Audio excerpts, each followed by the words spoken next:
Bonjour à tous et bienvenue dans ce premier épisode de Lab Factory dans lequel nous allons implémenter des labs concrets et différentes topologies un peu plus complexes. Et c'est une première version, un premier épisode plutôt. Et je suis heureux de pouvoir implémenter avec vous aujourd'hui ce schéma, ce TP pour d'autres ou encore cette topologie dans laquelle nous allons apprendre à mettre en place un serveur DHCP comme on l'a fait dans une vidéo précédente. Et là aussi, la particularité, c'est que nous allons aussi faire la mise en place d'un serveur DNS et également d'un serveur web ici, que je vais déjà vous nommer. Voilà. Donc du coup, la topologie a déjà été plus ou moins mise en place. Vous n'avez qu'à faire la même chose. Un fichier en description vous permettra de pouvoir télécharger cette topologie vide afin de pouvoir également pratiquer ce que nous avons appris aujourd'hui. Voilà. Premièrement, ce que nous allons faire, je vais d'abord vous le présenter, c'est que nous avons un LAN 1 ici avec cette adresse réseau, un LAN 2 à ce niveau-là. Et ici, nous aurons un LAN que j'ai appelé LAN 10 avec cette adresse qui sera connecté avec un point d'accès. Donc, ce sera une connexion sans fil. Donc, voilà un tout petit peu. Donc, pour commencer, nous allons d'abord commencer par mettre en place le DHCP.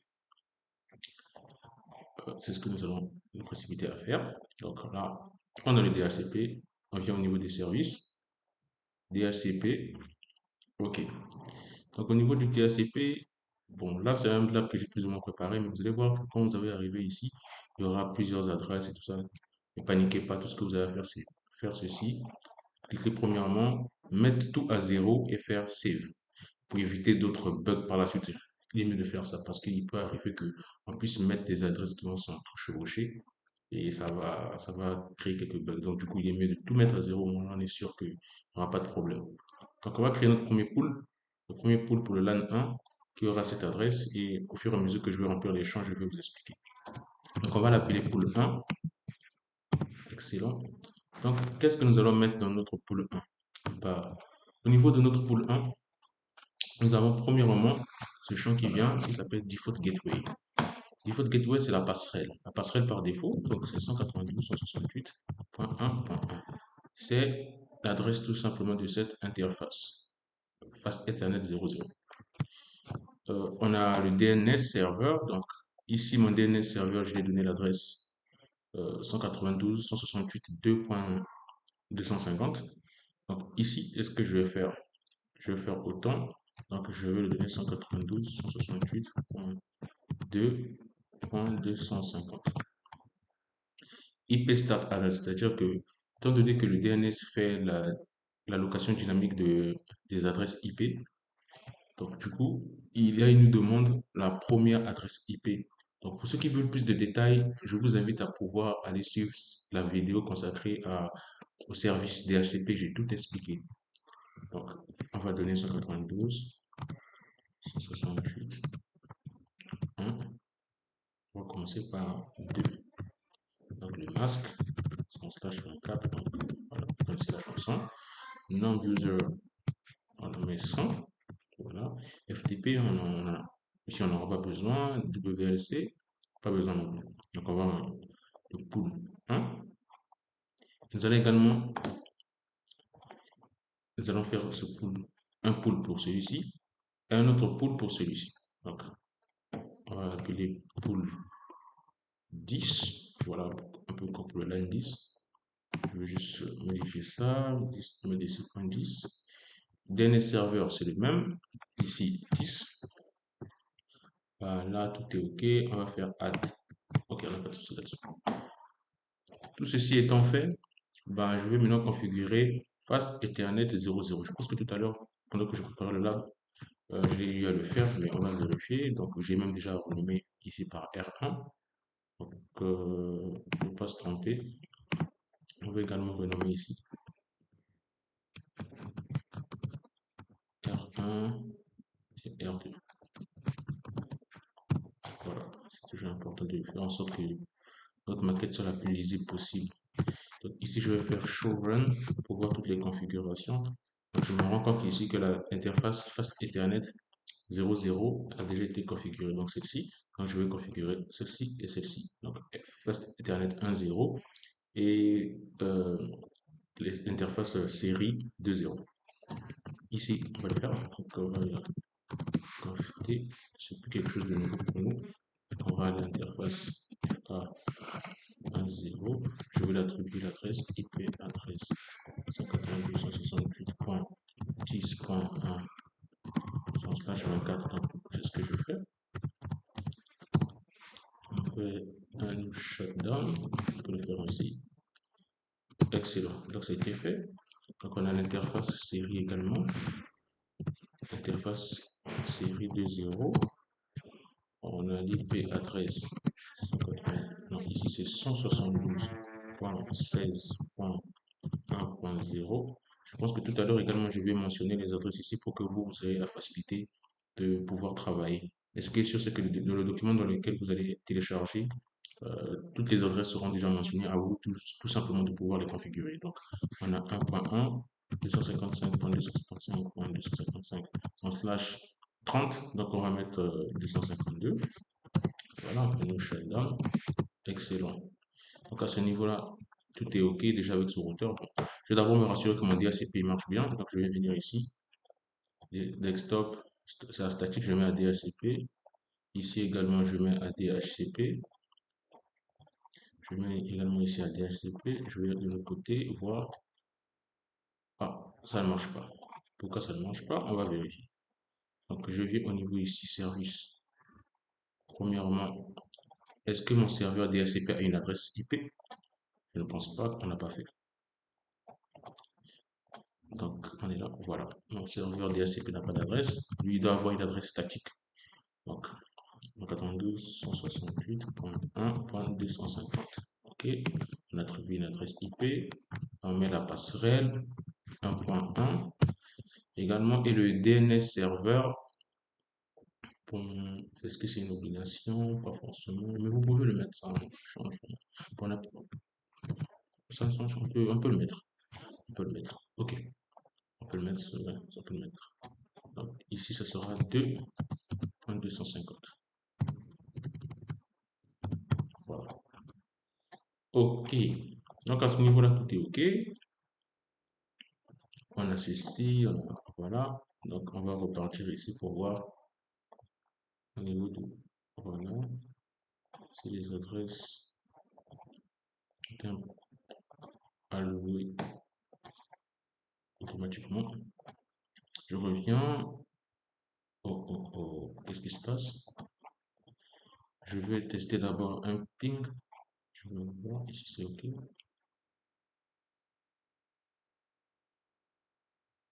OK, donc je vais essayer de faire quand c'est comme ça. Pas paniquer. Voir d'abord est-ce que j'arrive à joindre la passerelle. Ok, étant donné que j'arrive à joindre la passerelle, ça veut dire que le problème ne se situe pas à ce niveau-là. Je ne vais pas accélérer le temps. Peut-être que c'est juste le temps que les DHCP se mettent en place. Au niveau du service DHCP, je me rassure que tout a été fait. Voilà, DHCP. Donc, vous voyez, c'est l'une des particularités des Lab Factory, c'est que vous voyez également les erreurs en temps réel. Ça vous permet de pouvoir, vous voyez, à ce niveau, ici, comme je vous le disais, malgré que j'ai fait ça, je ne sais pas pourquoi il a changé, à moins que j'ai pas fait attention tout à l'heure. On doit tout mettre à zéro pour éviter de ces ambiguïtés. C'est ça dont je parlais tout à l'heure au début. Pour éviter toutes ces ambiguïtés, donc du coup, je mets tout à zéro, je fais save. Et voilà, vous allez voir que maintenant, à cet instant, tout marche. Tout est nickel. Donc, je vais au deuxième ici, je vais attribuer. Voilà. Excellent. Donc, on a 1.3 ici. On se rend compte que tout marche bien. Tac, tac. Excellent. Donc, tout marche bien. Le DHCP, les adresses ont été données allouées automatiquement. Bah, également ici, il faudrait que la location se fasse de façon dynamique avec le serveur DHCP. Donc, qu'est-ce que je vais faire? Donc, on a eu déjà à faire le LAN, le pool, ce pool que j'ai appelé pool 10, c'est pour ce LAN, c'est pour le LAN 10. Donc, du coup, pour que il puisse considérer le serveur DHCP et que les adresses soient allouées automatiquement au niveau de ce LAN, je vais tout simplement, voilà, faire une commande. Donc, je vais d'abord aller au niveau de conft Au niveau de l'interface, c'est l'interface face Ethernet 1.0. Si je ne me trompe pas, ouais, c'est bien ça. Arrivé ici, je mets la commande IP DHCP helper. Voilà. Donc, non, c'est non, IP helper. Je confonds des fois les commandes. Helper adresse. Voilà. IP helper adresse. Donc, 192. Je mets l'adresse maintenant de mon serveur DHCP 192.168.1.250. Voilà. Excellent. Donc, après avoir mis cette commande, automatiquement, les adresses IP seront allouées également à cette partie-là. Et sera sur la base des configurations qui ont été faites dans le pool 10. Donc là, les communications se font sans fil. Donc du coup, je vais avoir arrêté, faire en sorte que j'ai voilà, une carte réseau sans fil. Voilà, c'est ceci que j'ai pris. Je rallume. Voilà, j'arrive au niveau de... euh, ici, je vais mettre DHCP, bien sûr. Je sais pas pourquoi ça veut dire. Je sais pas. Est-ce que c'est déjà été activé? 10.3. Oh, ok, il a déjà pris en compte. C'est bon. Ah, c'est déjà connecté.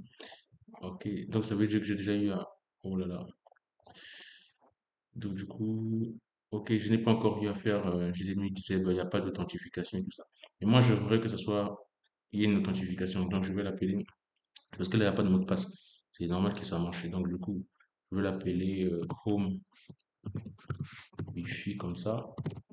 Bien sûr, je dois mettre avec un mot de passe. C'est important. On ne peut pas laisser ça comme ça. Je l'ai fait Cisco 2024. Voilà. À cet instant, vous voyez, il est déconnecté. C'était pour vous montrer la procédure. Donc, dès qu'on arrive ici, on vient au niveau de Connect, on fait Refresh. Il va rechercher notre point d'accès ici. Voilà, Home Wi-Fi.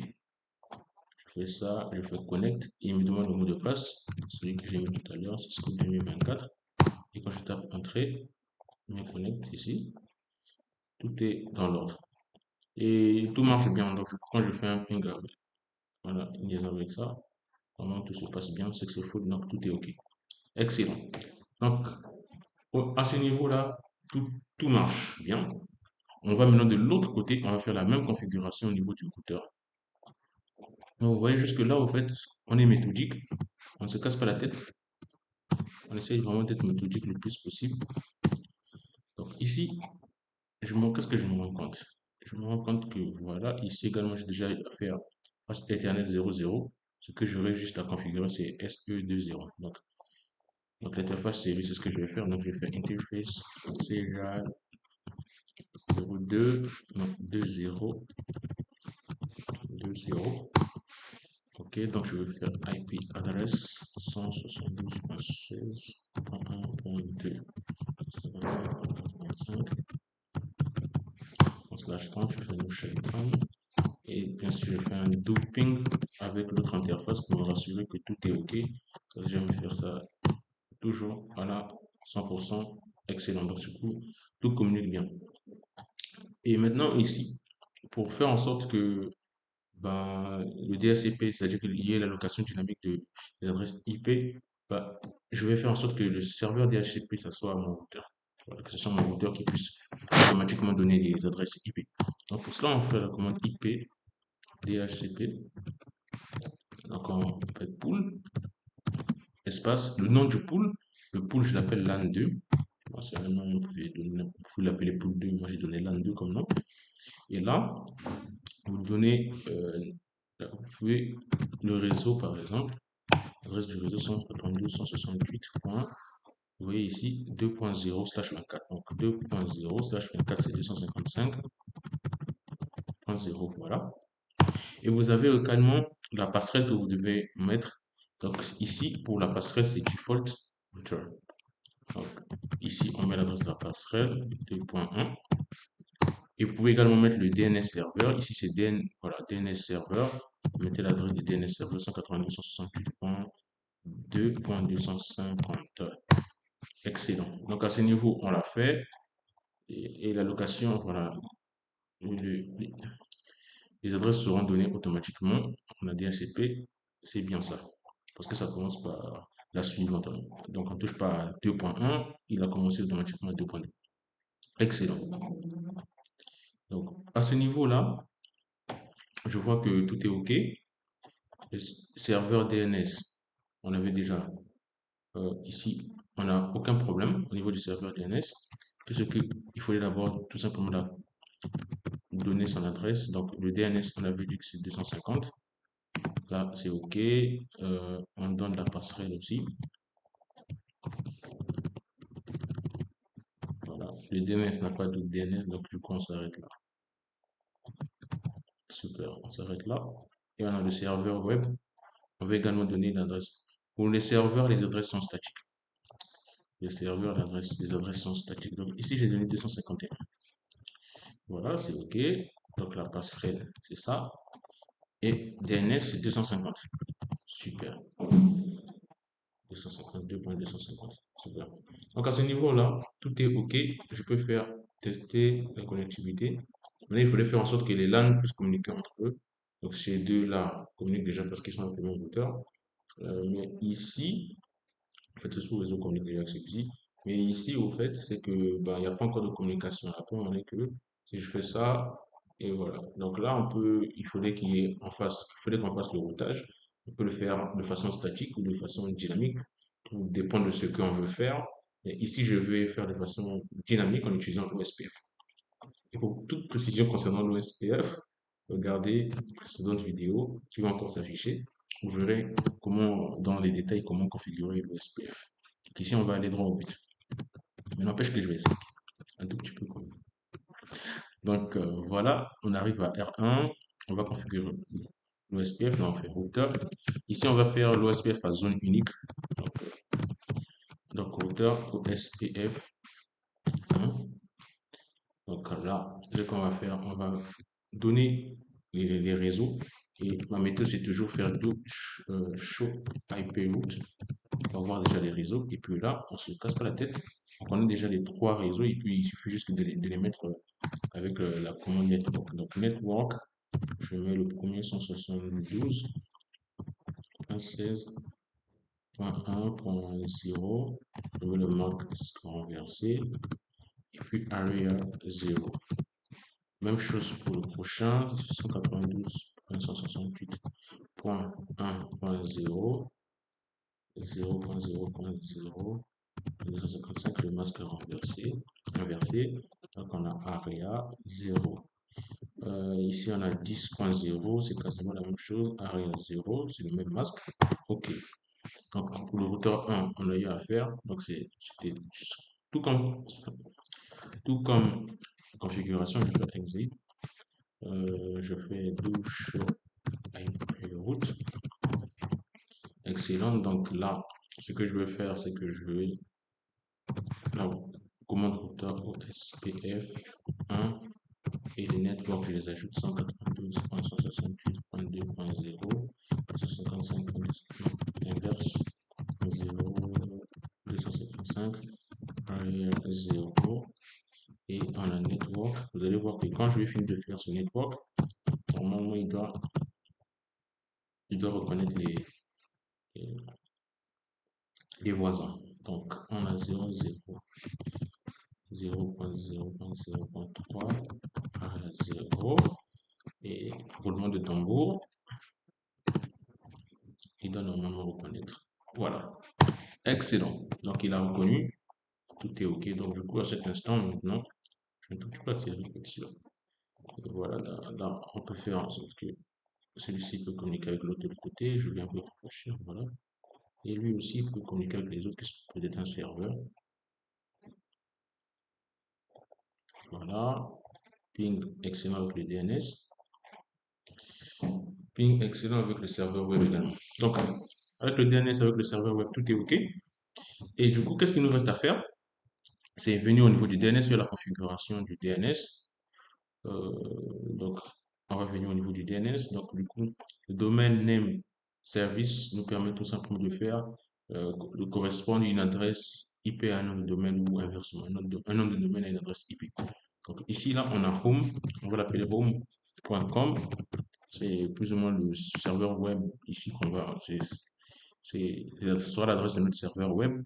Et on va mettre ici l'adresse 192, c'est l'adresse de notre serveur web. Donc 192.168.2.251. Donc c'est l'adresse de notre serveur web. On est en iRecord. Add. Super.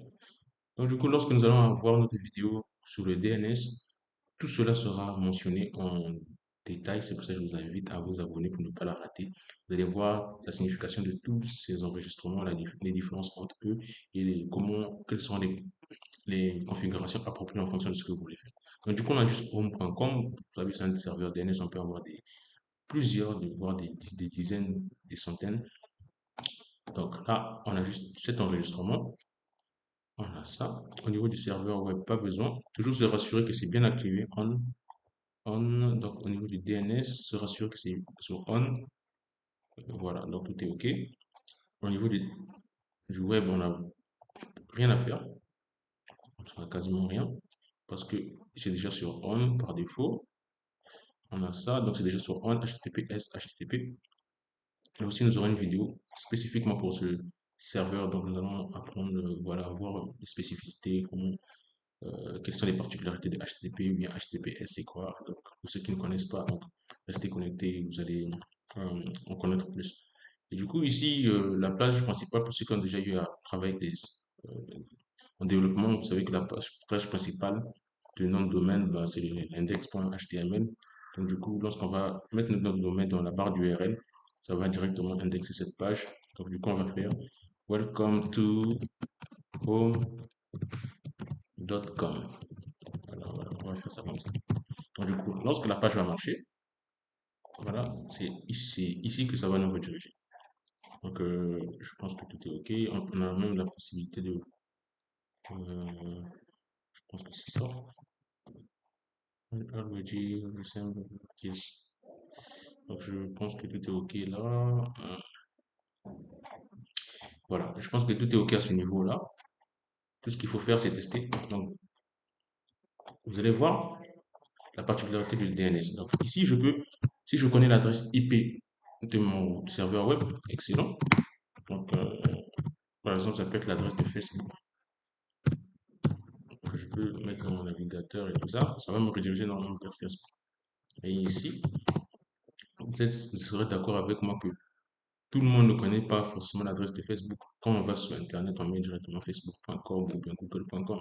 C'est la même chose ici. Vous allez voir que reply from, ouais, j'ai envoyé un ping vers cette adresse 251. Et bien sûr, c'est 251 qui me répond. Vous allez voir que quand je fais également un ping vers home.com, la réponse vient également de 2.251. Donc en soi, au fait, c'est que ça prouve encore que notre DNS a fait une correspondance, c'est-à-dire que du nom de domaine en adresse IP. Donc du coup, ça marche nickel. Et pour un dernier test, il suffit de venir ici, par le DNS, au niveau de notre browser, pour voir ce que ça donne. Donc on va faire home.com,